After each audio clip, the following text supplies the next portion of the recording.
a lot of time telling people that, no, we are suffering because of this government. Yeah. I just don't like the narrative where governments complains. A government cannot complain.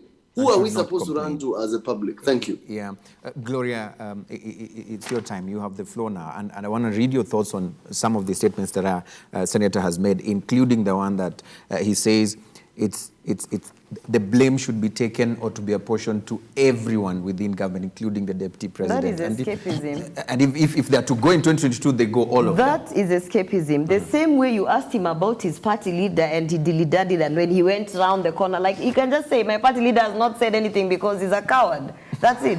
You know, my party leader has, you can't say me, I can say this, but my party leader, why?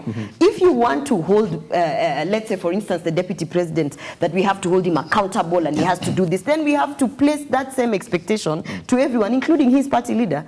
And when Tuju came out and gave this press conference where, and you know, first of all, we have to understand, Tuju's background is that he was a news presenter or something. He was actually in the media. So if you ask me, I'm reading a little bit of midlife crisis, wanting to get back in the game. You know, there was absolutely no need for a press conference. Absolutely no need for a press conference for him to say the things that he said. You know, to come out and say, you know, his wealth, he should then tell us how much he has given to KRA. Why is he addressing us? He's a CAS. They can write him a letter officially and say, in fact, they can ask KRA to write him a letter officially and ask him to remit his taxes or show proof of payment of his taxes. So, two things are happening here. Yeah. When it comes to certain politicians, we tend to be forgiving. For instance, when we are talking about corruption cases, we will be like, oh, you know, this happened, Weston, nini. But nobody is going to tell you about monopolizing of the milk industry. Nobody will sit and say, why is that milk industry, you know, why is that happening there? Nobody will tell you, okay, SGR, who benefited from SGR? The other day I had the, what's his name? Jimmy Wanjigi saying, he became, you know, a billionaire by selling garbage. And we chewed on that stuff like, oh my goodness, hope. But when someone comes and says, me, I have been selling chicken, you know, it's like, oh, utauzaje kuku kwe billionaire. Uyu aliuza takataka, literally, you know? And now he's saying he's a billionaire, and we want to say, yeah, that's possible. But the chicken seller cannot be a billionaire. You understand? So if we are going to come out here and say we are being objective, we are being fair, we just want people to be held accountable. Everybody has to be held accountable. You know, the party leader of Senator has to be held accountable. Why is he quiet? Why is he acting like he condones whatever is happening? Raila Odinga has to be held accountable because we've, for the longest time, known him to be pushing a socialist idea, you know, a man of the people, speaking for those who don't have a voice. Not only to come and say, how did William Ruto become rich? Okay, let's also ask, how did Matiang'i become rich? Let's also ask, how did some of our cabinet secretaries move from an appointment to suddenly owning, you know, fleets of vehicles and whatnot? And, you know, what we're seeing now, we have the public service actually engaging in politics.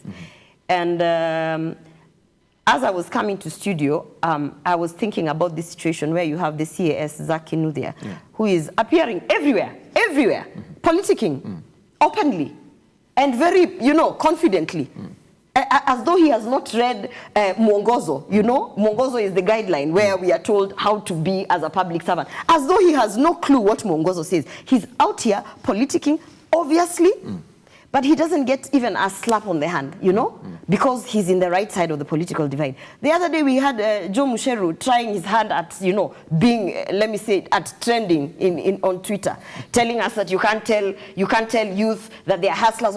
This guy has held his position in that office that is supposed to represent the youth and empower the youth for so long, but you cannot actually get any tangible results. But he feels that he has the moral authority to come and say, this Hustler Nation narrative is nonsense. And when someone says that we lack, there's a vacuum. Javas, you said we have a vacuum of ideas.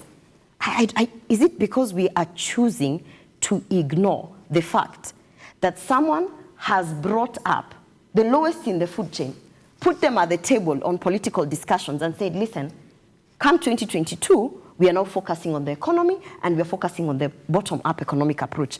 Isn't that not an idea? Why would someone sit here and say, we lack ideas? No, someone is Javas. Just tell him in his face. We have an idea that has really, let me say, resonated with the people. That has really, people are starting to understand. Although in the beginning they made fun of it. I've had senators talking about how do we go from railways to wheelbarrows and, you know, making light of very serious discussions. But the wheelbarrow was a symbol. And the moment we introduced that wheelbarrow as the Hustler Nation movement, every single political party or anyone who's interested in 2022 succession politics started talking about the economy. Even Musalia Mudavadi came and said, hey, guys, I've been talking about the economy and I'm also a part of this. So the ideas are there. The only thing is those who lack the ideas, and by those I mean the Kieleweke faction, who up till today cannot tell you who their presidential candidate is. At least One Kenya Alliance have 5 presidential candidates, right? But, you know, ODM we know for a fact, it's like that picture they say, guess who's going to be the presidential candidate for ODM, and they only cover Raila Odinga's eyes, you know? At least the other people have some direction. The people who lack ideas... You've just written off Jimmy Wanjigi again. No, I've just said... Yet he has already submitted his papers. That's okay. That's okay. Everyone in ODM can submit papers. We know Raila Odinga is running. Everyone can submit, but so let's not say there's a vacuum of ideas when we have a very strong idea that has resonated with the people. And actually, I feel as though instead of us focusing on that idea that has been tabled and, you know, criticizing that idea and saying, you know, translate this to policy or give us a manifesto or what, they start saying, oh, so chicken seller atakuwa nini. Give us an idea. Let ODM stand in podiums in churches if they go to church and say, buy Kenya, build Kenya is about ABCD and then we compete on ideas. And then we compete on ideas. Yeah. You see, the issue of the bottom-up economics is William Ruto's centrifugal force for his candidature. And each presidential candidate should actually reasonably and properly so have his own or her own. But we cannot all of us coalesce around Deputy President William Ruto's idea. Correct. He needs to push his own idea. Other candidates to push their own idea. And that's why even Chasta's brother Mutula here, that Honorable Kalonzo Musyoka is quite coy even about his candidature. If at all a number of these presidential candidates, their greatest positioning right now is that they want to be president.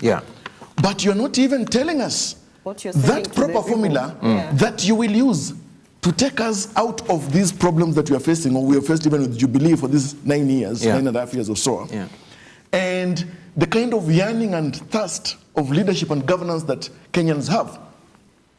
And let's face it, we may try to be blind to it now, but fact is this: the lack of or deficiency of ideas. And these ideas is in the collective. This deficiency is in the collective. Is what is making us feel that when one particular proposition has been put forth, then we must run to the mountains and celebrate for the same. We must, in the collective, cherish having great ideas. That idea, for example, for William Ruto, it is about the economy.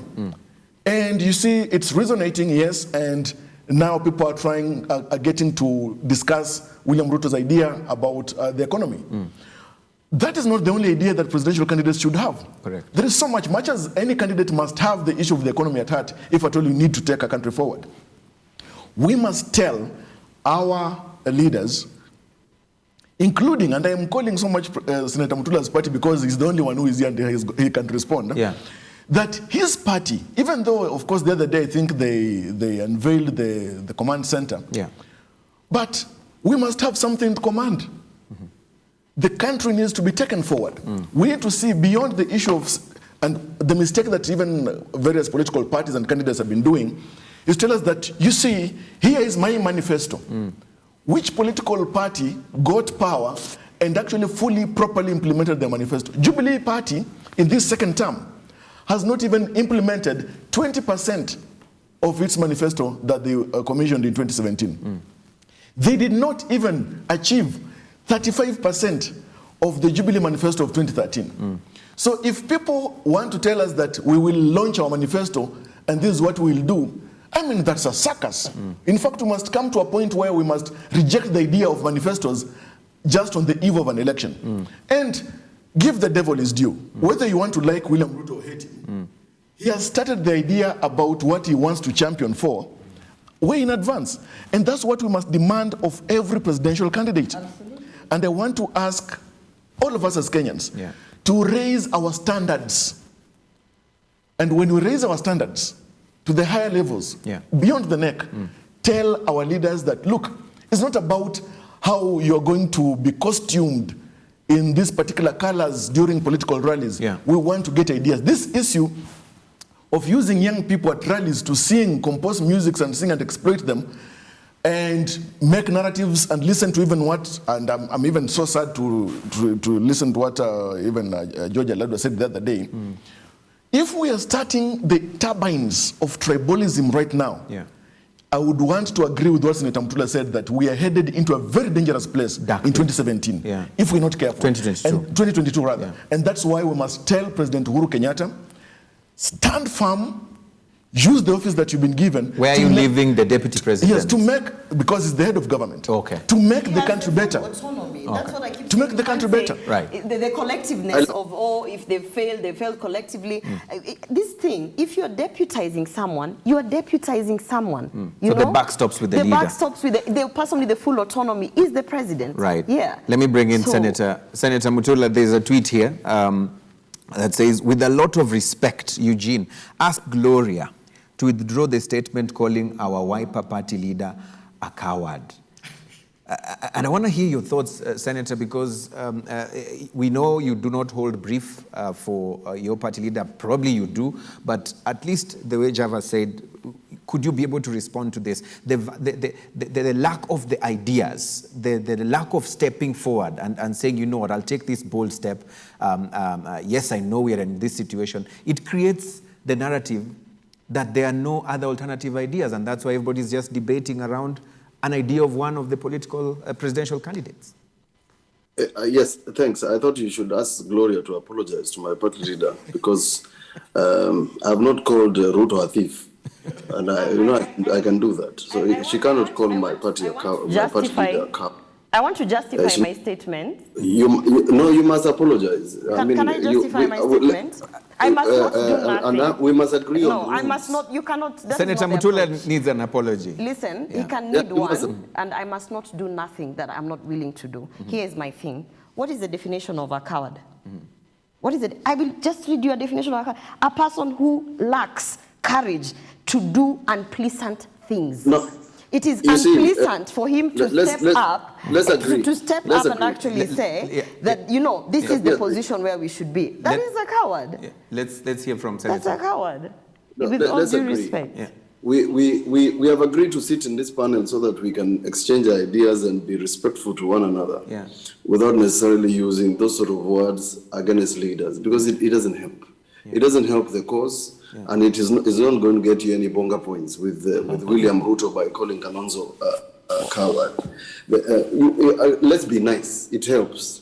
And we are discussing a country where people can have conversations without name calling. It opens your mind to maturity. We must appear mature in the presence of all these things that are clouding our thinking. At the expense of what? No, Gloria, are you going to apologize for that statement? Listen, I am not sorry for pointing out that his party leader has not come out and spoken against without the things. saying that, without calling it cowardice. I've just asked I've asked you to give me the definition of a coward. I've asked you to give me the definition of a coward.